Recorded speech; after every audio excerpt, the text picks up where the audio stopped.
Good morning, dear students. A warm welcome to all of you for our today's digital session for the subject Science and Technology Section A. In our previous session on Saturday, we have completed with the discussion of additional questions, textual exercise for chapter number 3, that is current electricity. We have to complete the solved numerical examples and the textual numerical examples that we are going to complete today. And if you see in this lesson, hardly we have any activities. One activity is there that we are going to complete in our today's session. So let us proceed ahead. Question number 6. A textual question was given as homework. Let us discuss that first. The resistance of a conductor of length x is r. Resistance of a conductor is given as small r. The length of the wire is small x. If its area of cross section is small a, what is its resistivity and what is its unit? This is a type of sum. So let us first write what is given. What is given? Resistance of the conductor is given as small r. So resistance capital R value is small r. Length capital L is given as x. Length x. So length is x. And area of cross section A is given as small a. So this is the given part. You have to calculate its resistivity. It is very simple. For this, I have told you in the beginning only, all the formulae should be learnt by you. So write the formula for resistivity. Resistivity, here you know resistance is equal to rho L upon A. So rho or resistivity is equal to resistance multiplied by A upon length. Substitute the values. What is the value of R? Small r. Value of A, small a upon x. So this is the value of resistivity. So what is its resistivity? Its answer we have got. What is its unit? All of you know unit of resistivity is ohm meter. So you can write unit of resistivity is ohm meter. So question number 6. Textual I had left out. I had told you it was a homework. So we have completed with its discussion now. Let us move towards the solved examples. Now in this chapter, if you see n number of solved examples are there, the easier ones which can be asked in the exam, that solved examples we are going to discuss here. So have the textbooks with you. Page number 33, we have our first solved example. That solved example we have already discussed when the electric current topic was explained to you. Our next solved example is on page number 38. There you have 5 solved examples. Out of 5, I have not picked up the second example. It is quite lengthy and a lot of calculations are there which involves the use of a calculator. So that example we are not going to discuss. The first one is the resistance of the filament in a light bulb is 1000 ohms. Resistance R is given as 1000 ohms. If the bulb is fed by a current from a source of potential difference 230 volts, potential difference is 230 volts, how much current will flow through it? Resistance is given, V potential difference is given, you have to find current. Here you have to apply Ohm's law. First thing is given, R 1000 ohms, V 230 volts. Now formula is current I is equal to V upon R. Ohm's law, V is equal to I upon I into R. You want the value of current, so we will write V upon R. Substitute the values. What is the value of V? 230 volts upon R is 1000. So when you divide 230 by 1000, you will get 0.23. As it is current, the value is ampere. The unit is ampere. So you will write the final answer. The current flowing through the filament of the bulb is 0.23 amperes. Very simple. See, in the previous sum also, you have seen formula. should be known by you. Here also Ohm's law, I is equal to V upon R, formula should be known by you. Now, as I have told you earlier also, each and every time I won't tell, still I am telling you today. Solved examples means the examples which are already solved for you in the textbook, but extremely important from the board examination point of view in the 10th standard. So don't overlook them, and you should not solve it again in the notebook. You can just use these examples for practice. But practice them, don't leave them aside and only solve the textual. In your notebook, I want only the textual examples. Solved examples, you only go through and practice them. Next solved example is number 3. As I have told you, second example we are not going to do. Third one, a current of 0.24 ampere flows through a conductor when a potential difference of 24 volts is applied between its two ends. Current is given, potential difference is given. What is its resistance? In the previous sum, resistance was given, potential difference was given. They had asked current. Here resistance is asked. As usual, first you will write what is given. V is 24 volts. Current I is 0.24 amperes. Again the formula, V is equal to IR. So R is equal to V upon I, Ohm's law. So I is equal to 24 volts upon 0.24 amperes. Calculate and you will get the value of resistance as 100 ohms. So resistance of the conductor is 100 ohms. Here it should be R. In the textbook also they have given as I. So R is equal to V upon I. So V and I values are substituted. So resistance is equal to 100 ohms. Next we move to solved example number 4 on the same page in your textbook, page number 38. Determine the current that will flow. Determine the current means find the current that will flow when a potential difference of 33 volts is applied between two ends of the appliance having a resistance of 110 ohms. When a potential difference of 33 volts. So potential difference is 33 volts having resistance 110 ohms. If the same current, so whatever current you get over here, if the same current is to flow through an appliance having a resistance of 500 ohms, how much potential difference should be applied across its two ends? In the first case, you have to find out current. Using that current and resistance, you have to find potential difference. So in the first case, potential difference is given as 33 volts. R is given as 110 volts. You have to find I. I is equal to V upon R. Substitute the values 33 upon 110. You will get 0.3 amperes. So in the first case, current flowing through the appliance is 0.3 amperes. Now in the second case, taking this current, they have told if the same current, so current I is 0.3 amperes that you are going to take, is applied across a resistance of 500 ohms. So resistance is 500 ohms.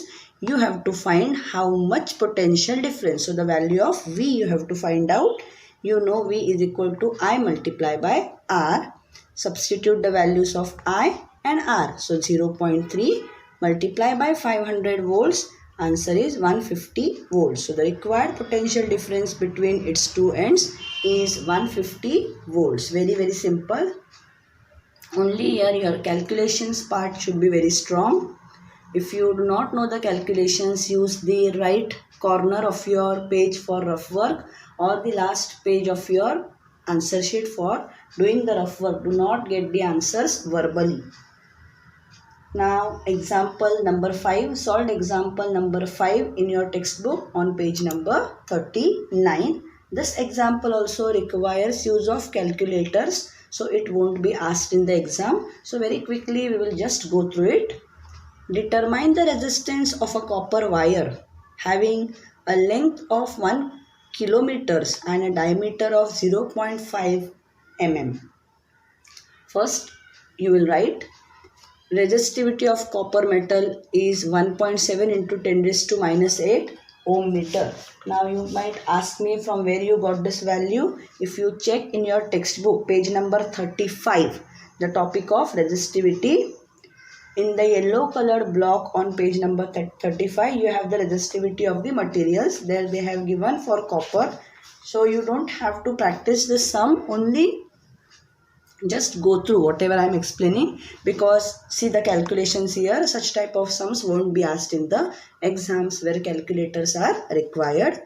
Now converting all the measures into meters, because you can see kilometers, millimeters all are given, so that you have to convert into meters. So length is 1 kilometer, so 1 kilometer is 1000 meters, which is nothing but 10 raised to 3 meters.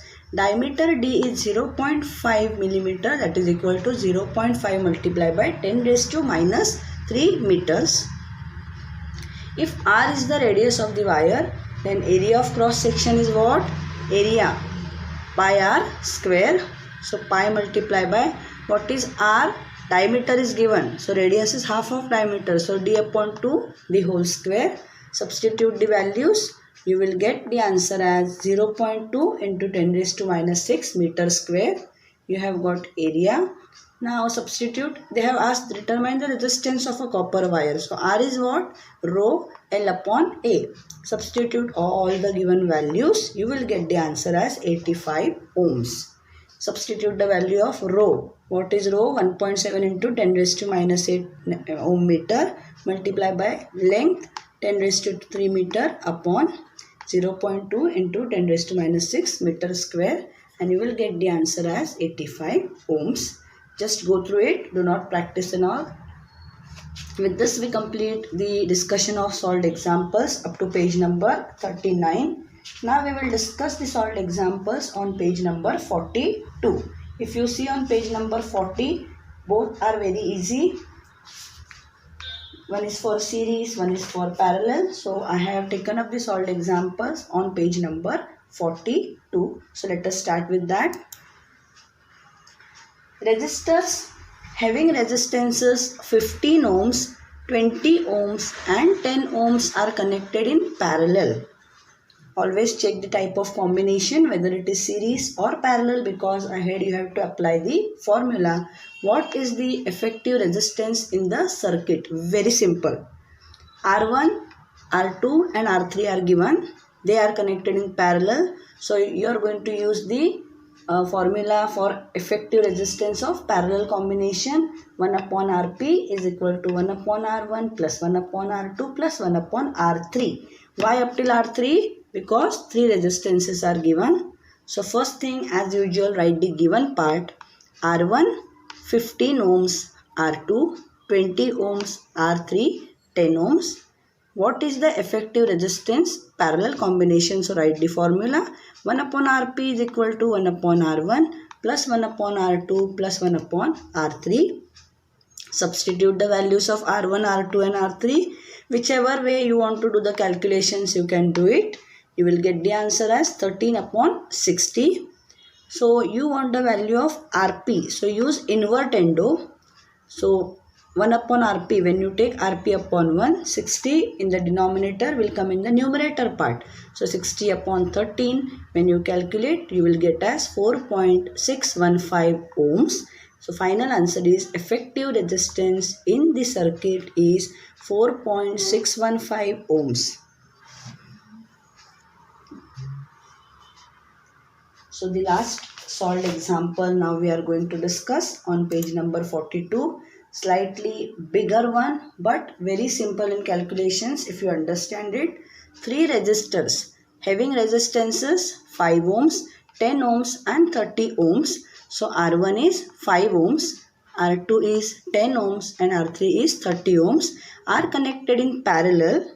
Again it is a parallel combination and a potential difference of 12 volts. So potential difference V is 12 volts is applied across them.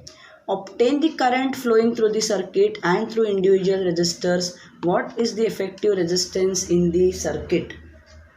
You know the values for I1, I2 and I3. You have studied in obtaining the derivation for parallel combination. So I1 is V upon R1, I2 is V upon R2 and I3 is V upon R3.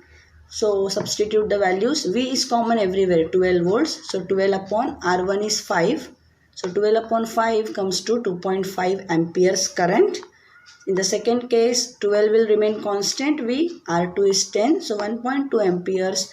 And in the third case, you will get 0.4 amperes. See, very simple. Whatever you have applied in theory, that same you are going to apply here. They have given us 3 resistors. Their resistances obtain the current flowing through the circuit. So the total current flowing in the circuit is what now? Total current I is I1 plus I2 plus I3. Add all the 3 values, you will get 4 amperes current. Now very simple, they are collected in parallel. So you have to find the effective resistance for parallel combination. So 1 upon Rp is equal to 1 upon R1 plus 1 upon R2 plus 1 upon R3. Substitute the values and get the answer as 1 upon 3. When you use invertendo, Rp will be 3 ohms. So effective resistance in the circuit is 3 ohms and the current flowing through the resistances is 2.4 amperes, 1.2 amperes and 0.4 amperes respectively. So the total current in the circuit is 4 amperes. This is your final answer. So here we have completed with the discussion of solved examples in your textbook. Now we move towards the textual examples which you have to complete in your notebook. Hardly 3 are there. So quickly we will go through them. Page number 45. Question number 9. First textual example says, the resistance of a 1 meter long nichrome wire is 6 ohms. Resistance of a 1 meter long. So length is 1 meter, resistance is 6 ohms. If we reduce the length of the wire to 70 centimeters, what will its resistance be? Now here there are 2 conditions. The first condition, resistance is 6 ohms. So R1 is 6 ohms or L1 we will take as 1 meter. Second condition they have given, if we reduce the length of the wire to 70 centimeter, what will its resistance be? So rho is equal to 6A and L2 is equal to 70 centimeters. So centimeters if we want to convert into meter, 70 upon 100, that comes out to 0.7 meters. Rho, that is resistivity, because they have not changed the material. So it is nichrome wire. So rho and area of cross section will be same in both the conditions.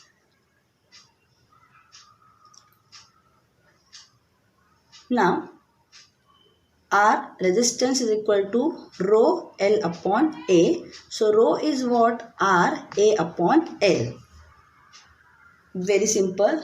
First condition, rho will be what? R1, A is constant upon L1. So what is the value of R1? 6 ohms. So 6 ohms multiplied by A upon 1. What is L1? 1. So your rho resistivity is 6A. Second condition, what is rho? Resistivity is same for both the conditions. So 6A is equal to R2A upon 0.7. A on both the side will get cancelled off. So what is R2? 6 multiplied by 0.7. So R2 is equal to 4.2 ohms. Very simple. What they have told, the resistance of a 1 meter long nichrome wire is 6 ohms. So resistance, if we reduce the length of the wire to 70 centimeter, material of the wire is same. So area of cross section and rho resistivity is same for same material. So it is same in both the conditions. First condition you will write R1 and L1. Second condition you will write rho and L2. Substitute the values and you will get the value of next resistance, that is R2. Now after this we will solve example number C, third one, which is very simple. Afterwards we will go to example number B. If a charge of 420 coulombs charge flows through a conducting wire in 5 minutes, what is the value of current flowing through it? Charge is given and time is given. You have to find I. Very simple. I is equal to Q upon T. So first write the given part. Q, that is charge, is 420 coulombs. Time is 5 minutes. T is equal to 5 minutes. Minutes you have to convert into seconds. So 5 multiplied by 60, 300 seconds. You have to find current I. Formula is I is equal to Q upon T. I is what? What is the value of Q? 420. Time is 300. If you do the calculations, answer you will get as 1.4, as it is current, unit is amperes. So current is 1.4 amperes. So everywhere you can see formulae. Learning of the formulae plays a vital role in solving your numerical examples. After the given part, immediately the role is played by the formula. Even in the exam, you go wrong with the calculations, but your formula, your substitution is correct, then you will get some or the other marks. But if you go wrong in the formula only in the beginning, then ahead you will go wrong and you will not get a single mark. So be careful, learn each and every formula by heart. Now we move to the last textual numerical, question number 9b. Slight lengthy, but try to understand the sum. Here algebra will also play a very important role, whatever you have studied in algebra. When two resistors are connected in series, their effective resistance is 80 ohms. When two resistors are connected in series, their effective resistance is 80 ohms. When they are connected in parallel, their effective resistance is 20 ohms. What are the values of the two resistances? R1 and R2 you will consider as two resistances. So you have to get their values. They have given the conditions. When both of them are connected in series, effective resistance is 80 ohms. And when both are connected in parallel, effective resistance is 20 ohms. You have to calculate their individual value. Let us move ahead. Let us consider, let the two resistances be R1 and R2.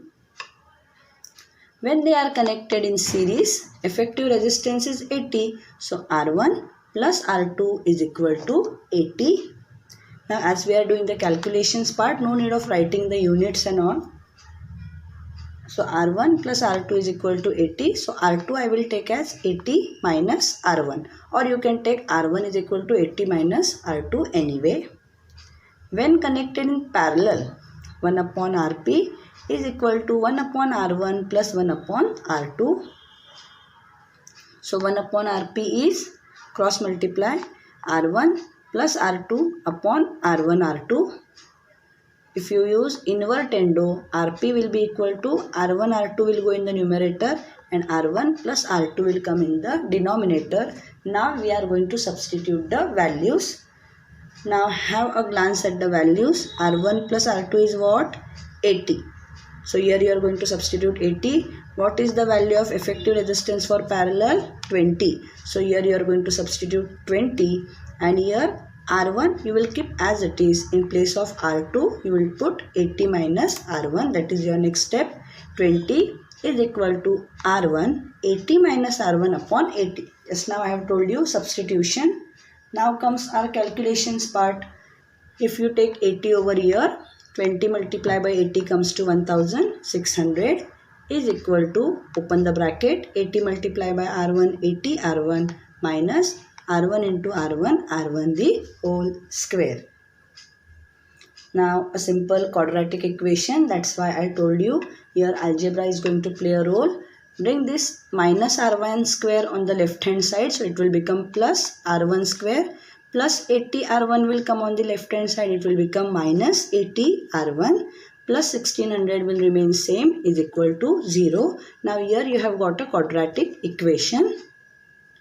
So we want the value here as minus 80. At the same time, if you multiply, the value should come as 1600. So 40 into 40.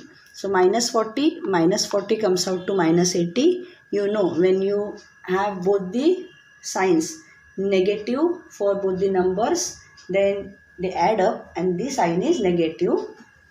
So minus 40 comes out to minus 80, and 40 into 40 is 1600, minus into minus is plus. So you will write R1 square minus 40R1 minus 40R1 plus 1600 is equal to 0. Now take this half part, R1 is common. Inside the bracket you will have R1 minus 40. Here minus 40 if you take common, inside the bracket R1 minus 40 is equal to 0. Both are common, so take one bracket, R1 minus 40. This two terms you take in one bracket, so R1 minus 40 is equal to 0. So R1 is equal to what? R1 minus 40 is 0, so R1 is equal to 40. So you have got the value of first resistance. Now use the equation here. R1 plus R2 is equal to 80. So that equation here you are going to take. Substitute the value of R1. Immediately you will get the R2 value as 40 only. So value of each resistance is 40 ohms. Very simple sum. What they have told, when the two resistances are connected in series, value is 80 effective resistance, and when they are connected in parallel, value is 20 ohms. So you have to use the formula for both series and parallel for the calculations and get the values. With this, we have completed chapter number 3 in all ways. Explanation is done, textual questions, solved numericals, textual numericals, additional questions, everything is over. Now page wise we are going to see if there is any activity. As I have told you, a small activity is there that we will discuss, and then in the next session we will start with a new chapter from section B, chapter number 9, environmental management. So I request all of you to keep the textbooks ready now. Chapter number 3, page number 30, you do not have any activity. 31, no activity is there. 32, 33, no activities. I told you in this chapter no activities are there, but every chapter we do, so we are doing in a similar way. 34 also no activities there. Page number 35, towards the end you have one small activity, observe, that we are going to take here. In the first figure they have told find out the mistakes in the figure above. Look over here. In the first case, what you see mistake? Here you can see the wire is broken. The red color wire is broken. So if it is broken, then no current will flow and the bulb will not glow as the circuit is incomplete. What mistake you see in the second figure? Here you can see the wire is disconnected. So that you are going to write as the points. The first point is, in the first figure, wire is broken at the negative terminal. Hence bulb will not glow as the circuit is incomplete. Now how I came to know about the terminal? You can see here, this is the positive, this is the negative terminal. So wire is broken where? At the negative terminal. So current will not flow and bulb won't glow.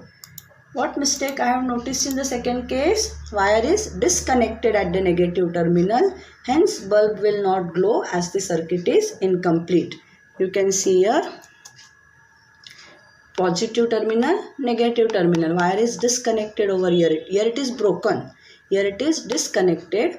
Once the wire is disconnected from any of the terminals, current will not flow as the circuit is incomplete and bulb will not glow.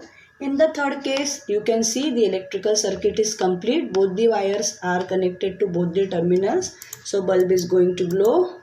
So in the third case, bulb will glow as the circuit is complete. Let us see in the fourth figure if we have any mistakes. Yes, in the fourth figure you can see here a piece of rubber. And when a piece of rubber is present in a circuit, it is an insulator. An insulator won't allow the current to flow. So the bulb won't glow. So in the fourth case, we can see a rubber which is an insulator and will not allow the current to flow, and hence bulb will not glow. Now whatever way I have written the sentences, not necessary in the same way you are going to write. You can write in your own way also. They have only asked us point out the mistakes. Similarly, in question number 2, they have asked, why are the bulbs in the figures B, C and D not lighting up? 5 are there, A, B, C, D and E. In the first case, A and E, you can see bulb is lighting up, bulb is glowing. then why are the bulbs in B, C and D not lighting up? You can see in case B, here the wire is broken. Yes, so if the wire is broken, what will happen? The circuit is incomplete, hence the bulb will not light up. Here also you can see the red wire. Here the blue wire is broken, here the red wire is broken. So again circuit is incomplete. And in the third case, D case, what you can see that both the ends of the wire, they are connected to one terminal. If you want the current to flow, then both the ends of the wire should be connected to two terminals, positive and negative. So the potential difference is generated and the current will flow. But when they are connected to one single terminal, then your current is not going to be generated. So the bulb will not glow. So that you are going to express in answers. In figure B, the blue wire is broken, hence the current does not flow as the circuit is incomplete. Hence in this case bulb will not light up. In figure C, the red wire is broken. For that your observation should be very careful. Here the blue wire is broken, here the red wire is broken. So that you have to write in the statement. The red wire is broken, hence current does not flow in the circuit as the circuit is incomplete and hence bulb will not light up. And as I have told, in figure D, both the wires are connected to the same terminal, hence current does not flow due to the absence of generation of potential difference, hence bulb will not light up. So this was the activity on page number 35, which should be written in your notebook because you have only one activity. 36, 37, 38, 39, 40, no activities are there. 41, 42, 43 also no activities are there in this chapter. So in our next session, we are going to start chapter number 9 from section B. Before attending the next session, at least this chapter is divided in two parts. In the first case, you have about weather and climate, and in the second case, you have about the solid waste management. So, for the next session, you have to read the first part of the chapter, weather and climate, and then attend the session. Thank you, dear children. Stay at home, stay safe.